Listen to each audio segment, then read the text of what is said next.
Richard Mack. Richard Mack is basically the leader of the constitutional sheriff's movement in the country. He also really is a good example of these roots that sheriff supremacy have in the posse comitatus, in the militia movement, and other far-right extremist groups. And you can get a little bit of a sense for that in the bulleted list here. So Mack is a former county sheriff, a one-term sheriff from Arizona. Back in the 1990s, he filed a lawsuit against the federal government, against the Brady Bill. And basically at that point, he started speaking on the militia circuit and he never stopped. And so by 1996, when he was running for re-election, all of his time kind of away speaking on the militia circuit, all of his associations with militia groups made it so he couldn't get reelected. In fact, he didn't even get out of the primary in 1996. And so even though he did eventually win the lawsuit, a majority of the Supreme Court ruled in his favor, he was no longer a sheriff. But did that stop Richard Mack? Of course not.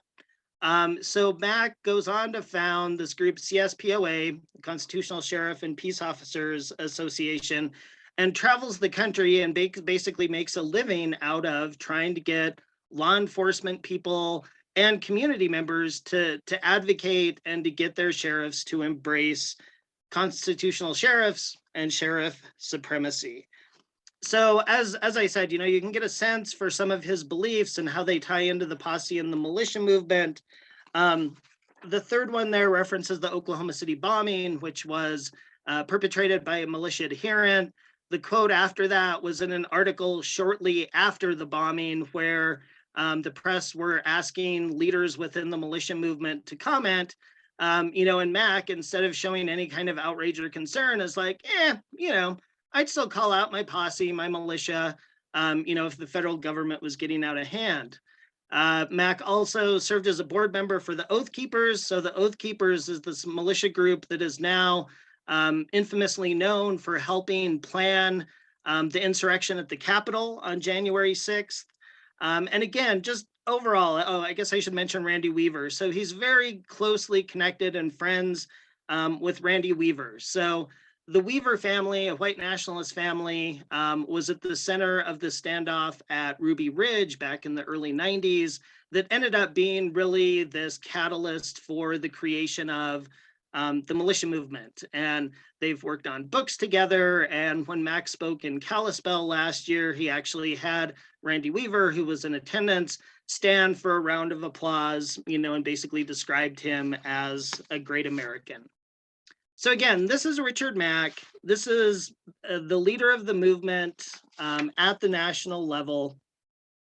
And he travels around the country and he makes this case for sheriff supremacy. And, there are times he'll put together a pretty decent presentation. Yeah, it'll be filled with lots of twisted interpretations of the Constitution and bad revisionist history, but he'll lean heavily into the fact that he was a sheriff once. He'll lean into all of his runs for office over the years, which haven't been successful, but he'll rely on those types of things in order to sound credible. And he'll essentially try to sound like he is a constitutional scholar, kind of a hybrid between a constitutional scholar and some sort of a historian on law enforcement. Again, sometimes I think it's good to hear people in their own words. I want to play this video. So this is back from 2009 when Richard Mack was on Alex Jones's InfoWars program. And again, it'll help, I think, solidify and help you see these connections to the posse and to the militia movement. The first George Bush, obviously, was pushing for this. He talked about the New World Order all the time. Bill Clinton talked about the New World Order all the time. George Jr. didn't say the words as nearly as much as his dad did, but he was certainly pushing for this. They're giving all our money to the banksters. The banksters own America. The banks own our currency. And that's why people like you and I have said all along that you better have gold and silver and food storage, and you better be able to protect yourselves and your family. And so, along with your food storage, you need guns and ammo. These things we've been preaching since we've been on the air and since we've been involved in the freedom movement, myself for the last 15 years, maybe a little bit longer. Why they're being so blatant about it right now, I don't know, but the monster is knocking on the door, and we better be ready for it. And there's nobody protecting us in Washington, D.C. Ron Paul would probably be the only one, but he's basically ineffective because he's all by himself. I do not waste my time trying to call my congressman or senator anymore. Those guys are bought and paid for. They're going to do what they're going to do. They do not care about you. They do not care about their constituents. And there is one person who I believe can stop this new world order. His name is your county sheriff. And that's why I've written the new book, The County Sheriff, America's Last Hope. Okay, so again, where do constitutional sheriffs and sheriff supremacy, where do those ideas come from? They come from the roots of the posse. They come from the roots of the militia movement. And this sound clip basically captures all of those. I mean, very much Mack is fully into these one world government conspiracy theories that these international overlords are, going to come in and attack the country, these New World Order forces. And who is it up to? It's up to the sheriff. The sheriff is going to play a role in fighting that back. You also hear, how he's also bought into, kind of the survivalist aspect of things, the stockpiling of food, the stockpiling of weapons. And then he brings up the banksters. When you look at the framers of the militia movement from the early 1990s, many of those people came out of the hardcore white nationalist movement. So they came out of pockets of the posse. They came out of pockets like the Aryan nations.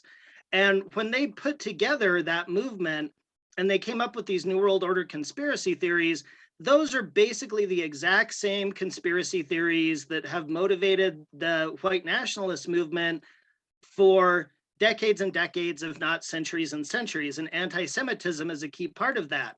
But where the white nationalist movement would talk about the Jewish bankers, the Jewish international elites, the militia movement basically was like, well, let's take out racial and anti-Semitic slurs and let's plug in some different keywords. And so instead of the Jewish bankers, it's just the international bankers, the banksters.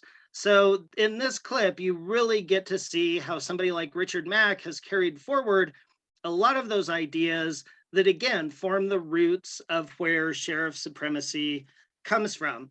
That is where these ideas come from. That is ultimately what the national movement is about.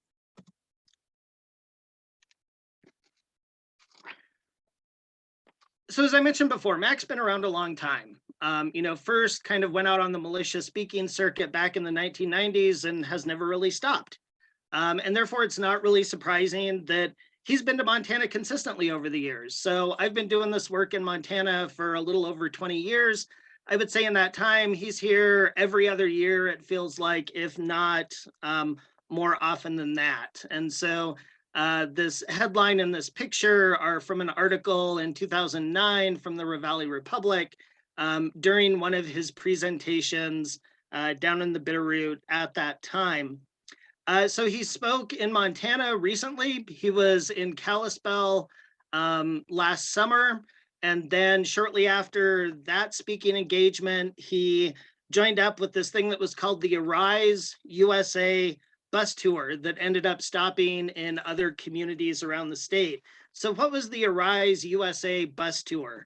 Our friends at the Institute for Research and Education on Human Rights, I thought, had a perfect description. They basically said that tour was, quote, a fusion of two far-right strands, deeply anti-Semitic QAnon-style conspiracies combined with the return of the posse comitatus. So Mack's been here in Montana a lot over the years. And, really, over that time, he's generated a pretty good following, and generally his events are pretty well attended.